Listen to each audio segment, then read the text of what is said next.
अस्सलाम वालेकुम grade 9 students.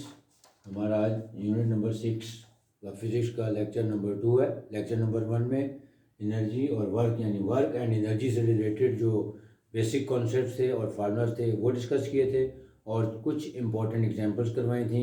और अब हम आज इस बार अपने लेक्चर में एक्सरसाइज 6.1 के कुछ एक्सरसाइज जो न्यूमेरिकल प्रॉब्लम है उसके कुछ प्रॉब्लम्स करेंगे, यानी क्वेश्चन नंबर 1, 2 और 3।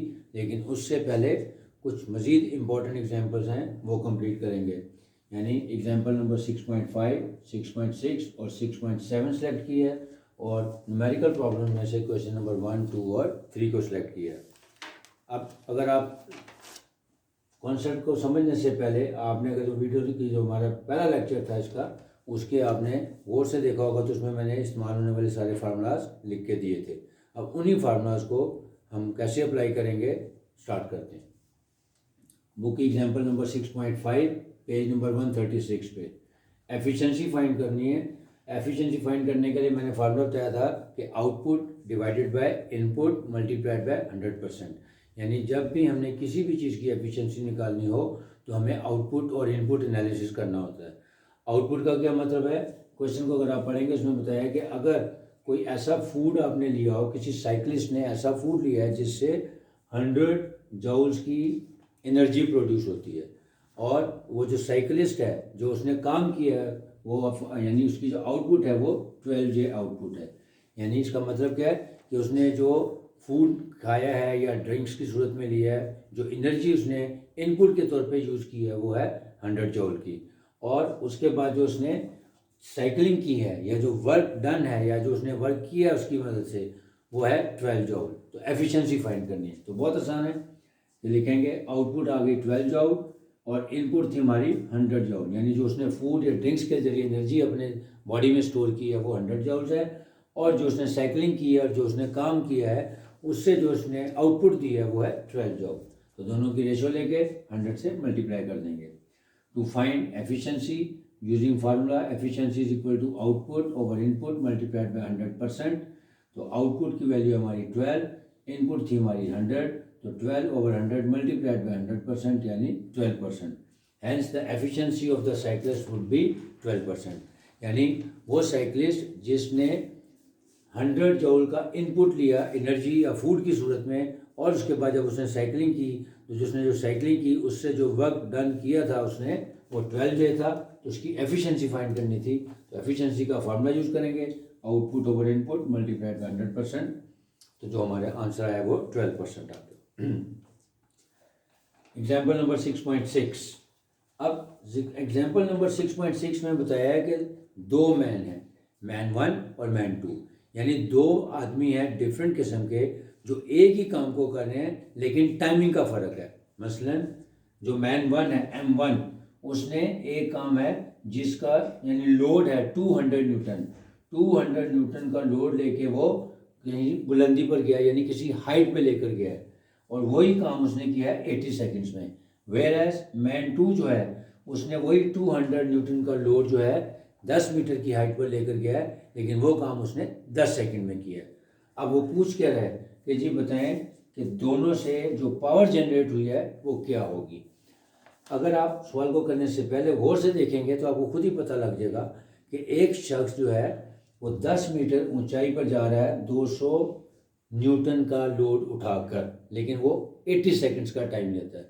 इसका मतलब है उसने 80 सेकंड में वो काम किया। वेयर एज जो मैन 2 है यानी जो सेकंड मैन है उसने वही लोड उतनी ही हाइट पे पहुँचाया और 10 सेकंड में, तो इसका मतलब है उसके अंदर पावर ज़्यादा है, उसके अंदर एनर्जी ज़्यादा है कि उसने सेम लोड को सेम हाइट पे कंपैरेटिवली बल्कि बहुत ज़्यादा कम वक्त में पहुँचाया। उसने 80 सेकंड में और दूसरे ने 10 सेकंड में पहुँचाया।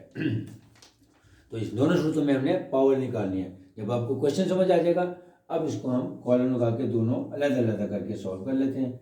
गिवन में लिखेंगे M1 फॉर मैन 1, यानी जो फर्स्ट मैन है उसके लिए जो उसने टाइम लिया वो दिया हुआ है 80 सेकेंड्स।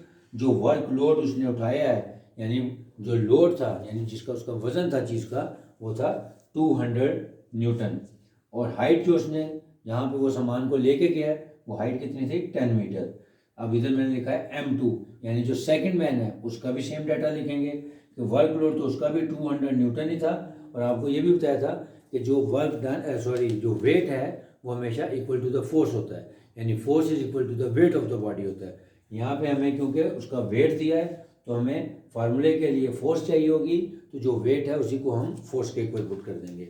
यानी यहाँ पे जो वेट है 200 न्यूटन, बेसिकली यही फोर्स की वैल्यू भी होगी। यहाँ मैंने लिखा है M2 में कि weight is equal to 200 newton which is equal to the force of the body. क्योंकि आपको जो पिछले लेक्चर्स में मैंने बताया था, चैप्टर 4 में बताया था कि जब भी हमने किसी चीज़ को नीचे गिरने से रोकना हो तो हमेशा force equal to the weight of the body लगाते हैं। इसका मतलब हो गया कि जहाँ कहीं हमें वेट दी और फोर्स फाइंड करनी हो तो हम दोनों को इक्वल पुट करके निकाल सकते हैं। तो वे force is equal to weight of the body. अब हम वैल्यूज पुट कर देते हैं, क्योंकि since F is equal to weight, यानी F और यानी जो फोर्स है वो उसके वेट के इक्वल है, यानी 200 न्यूटन आ गई। अब हम पावर फाइंड कर लेते हैं। पावर का फॉर्मूला लिखेंगे, now P is equal to W/T। यहाँ पे W वर्क डन है और यहाँ पे जहाँ F is equal to W वहाँ पे उसका मतलब वेट है। Power is equal to work done over T, यानी वर्क डन हमारा फॉर्मूला क्या होगा, F टाइम्स H। मैंने बताया था कि जो हमारा वर्क डन का फार्मूला है वो F मल्टीप्लाइड बाय S भी हो सकता है और F मल्टीप्लाइड बाय H भी हो सकता है। और पिछले लेक्चर में आपको बताया था कि जब हम डिस्टेंस अलोंग हॉरिजॉन्टल सरफेस निकालते हैं तो उसके लिए हम S यूज़ करते हैं, और जब हम डिस्टेंस अलोंग वर्टिकल सरफेस निकालेंगे यानी हाइट पे जाएगा तब उसके लिए हम हाइट यूज़ करते हैं। तो फार्मूला वही हो जाएगा F multiplied by H divided by T। अब वैल्यूज पुट कर देते हैं। फोर्स जो है वो equal to the weight of the body होता है, जैसा जो वेट की वैल्यू वो हम फोर्स में यूज़ कर लेंगे। 200 मल्टीप्लाइड बाय हाइट थी हमारी 10 metres divided by time taken था 80 सेकेंड्स। इसको सिंप्लीफाई किया तो 25 न्यूटन 25 वॉट पावर आ गई। अब आ जाते हैं मैन 2 की तरफ। तो उसके लिए डाटा जो गिवन है उसमें वही कि टाइम उसका 10 सेकेंड्स था, जो लोड ऑफ द बॉडी था या जो वेट था वो 200 न्यूटन था which is equal to the force of the body.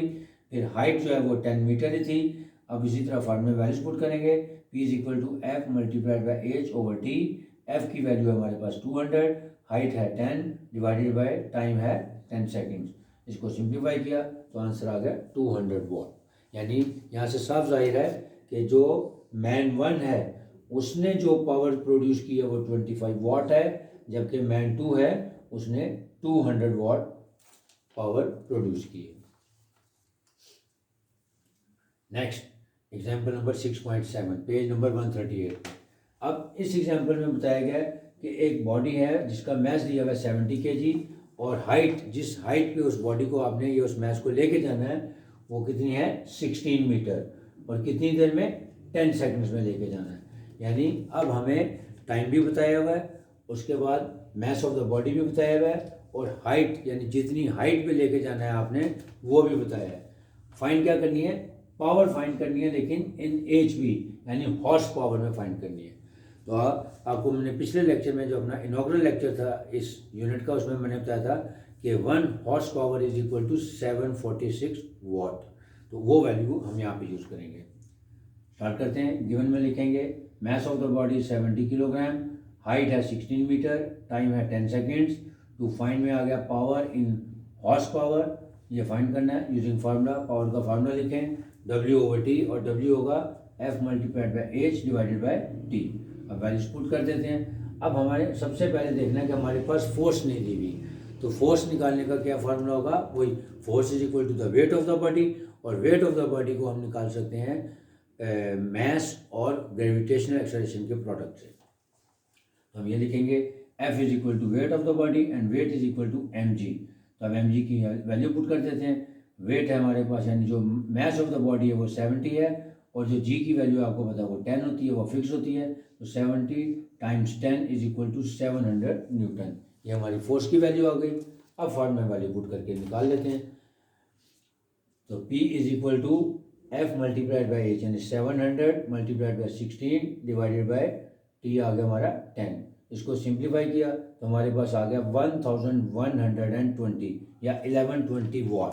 अभी आ गई पावर, पावर आई है इन वॉट, लेकिन क्योंकि क्वेश्चन में कहा गया है कि जो पावर हमने निकालनी है इन हॉर्स पावर निकालनी है। तो आपको बताया था कि मैंने कि 1 horse power is equal to 746 watt. लिहाजा ये जो हमारी जो वॉटेज आई है हम इसको 746 से डिवाइड कर देंगे तो ये हॉर्स पावर में चेंज हो जाएगा। तो लिखेंगे power is equal to 1120 divided by 746 और हॉर्स पावर आ जाएगी।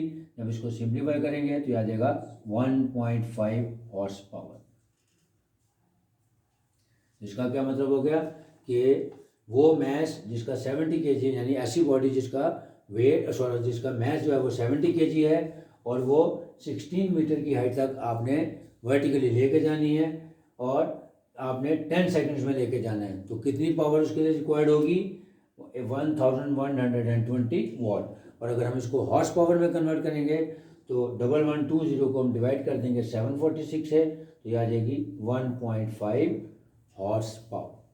Hence the power of the pump is 1.5 horse power. यानी हॉर्स पावर में ये 1.5 है और अगर वॉट में होगी तो 1120 वॉट। अब जिसकी जितनी भी इंपॉर्टेंट एग्जांपल्स थी वो मैंने सारी करवा दी हैं। एफिशिएंसी वाली भी करवा दी आपको कि दो डिफरेंट अगर मैन दिए हुए हों और उन्होंने सेम काम को डिफरेंट टाइम में किया हो तो वहाँ से जो पावर जनरेट होगी कितने वॉट होगी वो भी निकाल लिया। और जो 6.7 थी इसमें हमने ये देखा कि पावर तो हम कैलकुलेट करते हैं वॉट में, लेकिन जब उसको कन्वर्ट करना हो इनटू हॉर्स पावर तो उसका तरीकाकार क्या होगा कि हम उसको 746 से डिवाइड कर देंगे तो वो हॉर्स पावर में कन्वर्ट हो जाएगा। अब आते हैं एक्सरसाइज के न्यूमेरिकल प्रॉब्लम्स की तरफ।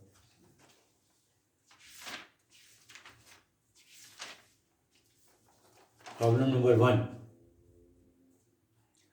अ man has pulled a cart through 25 metre. यानी एक शख्स है उसने एक कार्ट को पुश किया है या पुल किया है कितने मीटर?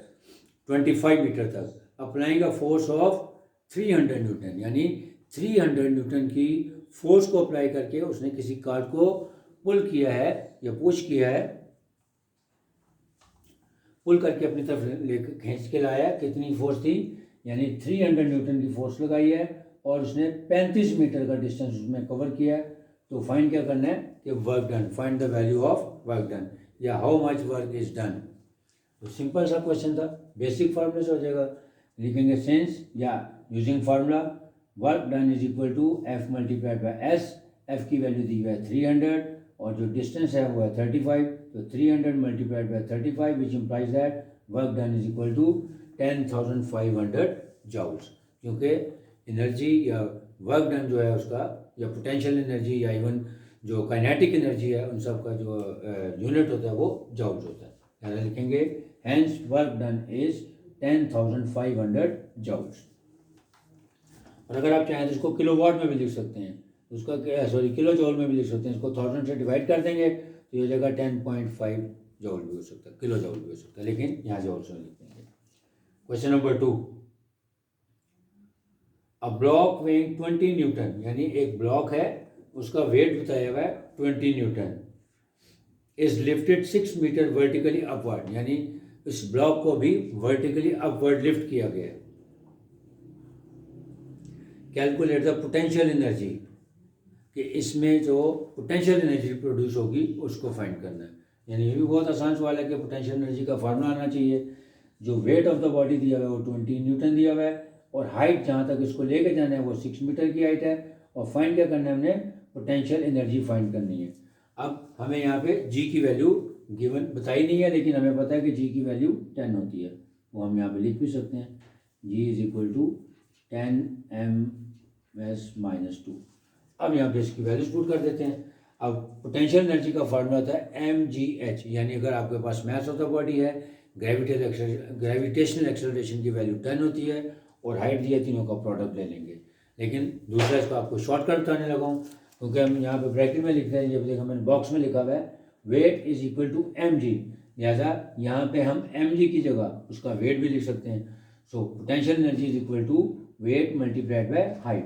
तो वेट क्योंकि गिवन था 20 न्यूटन, तो 20 मल्टीप्लाइड बाय हाइट दी हुई थी 6, दोनों का प्रोडक्ट लिया तो 120 जूल आ गई। यानी potential energy produce in this case would be 120 joules. Problem number 3, a car weighing 12 kilo newton, कि अब गाड़ी है एक जिसका वजन बताया हुआ है कितना, 12 किलो न्यूटन, यानी किलो का मतलब है 1000, तो 12 किलो न्यूटन का मतलब हो गया 12,000 newton. Has a speed of 20 metre पर सेकेंड, यानी जो उसकी स्पीड है, जो वेलोसिटी है या एवरेज वेलोसिटी दी है वो भी बता दी है कि एक गाड़ी है जिसका वजन कितना है 12 किलो न्यूटन, मीन्स 12,000 न्यूटन, और जो जिस स्पीड से वो चल रही है, जिसकी एवरेज स्पीड है वो है 20 मीटर पर सेकेंड। फाइंड क्या करना है, find the kinetic energy produce. तो काइनेटिक एनर्जी का फार्मूला आपको पता है, बहुत आसान है। ये काइनेटिक एनर्जी का फार्मूला बताया था के इज इक्वल टू 1/2 mv², यानी the product of the mass of the body and the square of the velocity of the body, और उसका हाफ ले लेंगे, यानी m और v² का प्रोडक्ट लेंगे और उसको 2 पे डिवाइड कर देंगे तो काइनेटिक एनर्जी आ जाएगी।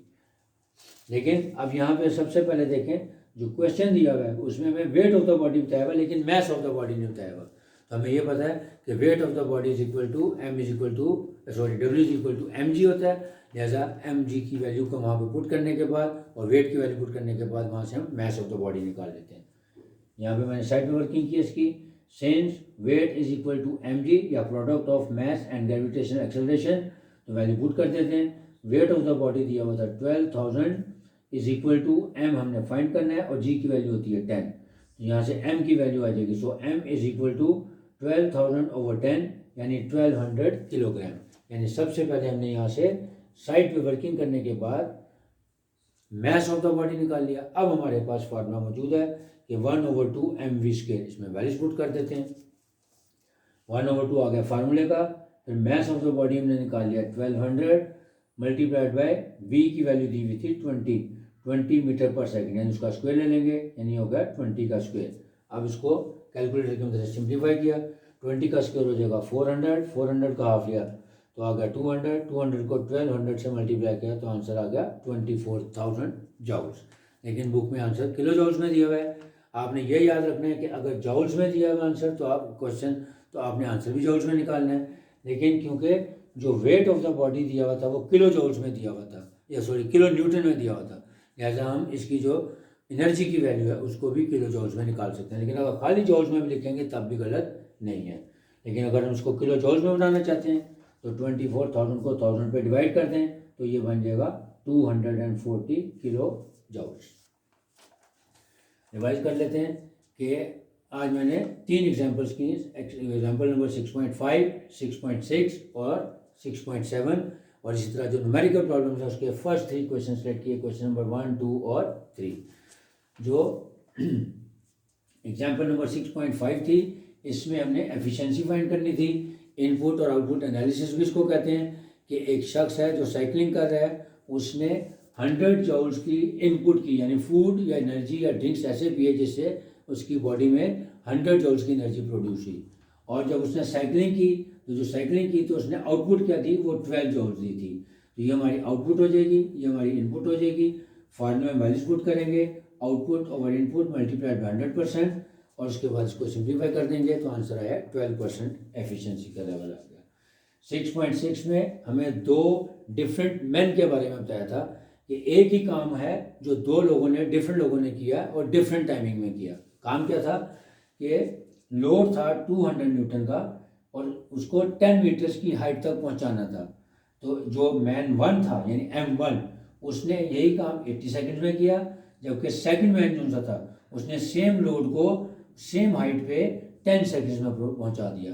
अब फाइंड क्या करनी है कि पावर ऑफ द 2 मैन, कि दोनों ने कितनी कितनी पावर जनरेट की। यहाँ पे क्योंकि हमारे पास फोर्स नहीं दी हुई थी, लेकिन force is equal to the weight of the body होता है, यानी जो वेट दिया हुआ है 200 न्यूटन, वही हमारी एफ की वैल्यू यानी फोर्स की वैल्यू आ जाएगी। फिर हम फार्मूला में वैल्यूज पुट कर देंगे, P is equal to W/T and W is equal to F times H/T। यहाँ से हमने वैल्यू निकाल ली, सिंप्लीफाई किया तो जो पावर प्रोड्यूस बाय मैन 1 आई है वो आई है 25 watt, whereas it is 200 watt produce by M2, यानी जो सेकंड मैन है उसने 200 वॉट की पावर प्रोड्यूस की थी। एग्जाम्पल नंबर 6.7 में मास ऑफ अ बॉडी दिया हुआ था 70 kg और 16 मीटर की हाइट पे उस बॉडी को लेके जाना था 10 सेकंड्स में। तो हमने फाइंड पावर ही करनी थी, लेकिन इन हॉर्स पावर।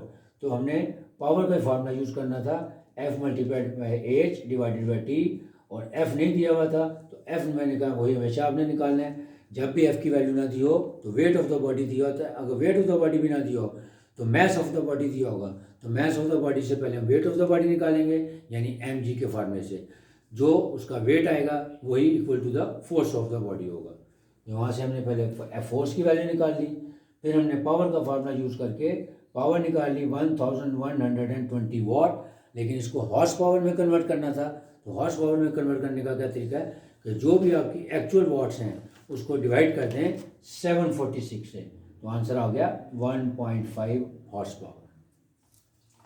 फिर फर्स्ट क्वेश्चन है न्यूमेरिकल प्रॉब्लम्स का, उसमें डिस्टेंस दिया हुआ है 35 मीटर का और जो फोर्स अप्लाई हुई है कार्ड के ऊपर वो है 300 न्यूटन की। तो फाइंड क्या करना था, work done by the man. तो वर्क डन का फार्मूला लिखेंगे, W is equal to F times S, F भी दिया हुआ था, S भी दिया हुआ था, जस्ट प्रोडक्ट लिया और आंसर आ गया 10,500 जॉल्स।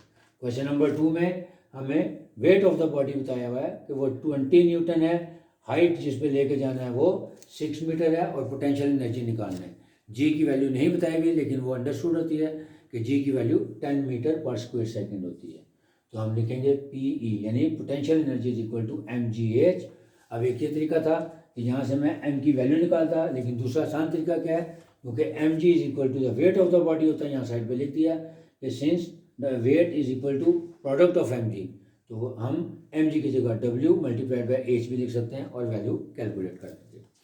जो तीसरा क्वेश्चन था उसमें वेट ऑफ द बॉडी बताया हुआ 12 किलो न्यूटन, तो किलो को हम प्रीफिक्स है उसको चेंज कर देंगे, यानी 12 किलो न्यूटन का मतलब होगा 12,000 न्यूटन, और जो वेट ऑफ द बॉडी है वही आपको पता है फोर्स ऑफ द बॉडी भी होगी। वेलोसिटी दी हुई थी, एवरेज स्पीड दी हुई थी 20 मीटर पर सेकेंड, और फाइंड क्या करना था, काइनेटिक एनर्जी। अब काइनेटिक एनर्जी का फार्मूला लिखेंगे 1/2 mv², लेकिन हमारे पास मैस नहीं दिया हुआ था, तो again weight of the body से हम मैस की वैल्यू निकाल लेंगे, लिखेंगे W is equal to the product of mg, वहाँ पे W की वैल्यू पुट की, G की वैल्यू पुट की और यहाँ से M की वैल्यू निकाली, वो आ गई 1200 किलोग्राम। उसके बाद काइनेटिक एनर्जी के फॉर्म में वैल्यूज पुट की, सिंप्लीफाई किया, आंसर आ गया 24,000 जॉल। लेकिन क्वेश्चन में जो वेट दिया हुआ था वो किलो न्यूटन में दिया हुआ था, लिहाजा हम यहाँ पे एनर्जी का आंसर भी किलो जॉल्स में निकालेंगे, यानी जो भी हमारा आंसर आएगा उसको 1000 से डिवाइड कर दें तो वो किलो जॉल में कन्वर्ट कर देगी इंशाल्लाह। अब जो बाकी रिमेनिंग क्वेश्चन हैं इसके, और जो हमारा नेक्स्ट लेक्चर होगा लेक्चर नंबर 3 इसी यूनिट का, उसमें इंशाल्लाह कोशिश करूँगा कि एक्सरसाइज कंप्लीट करवा दूँ। Hope you understand.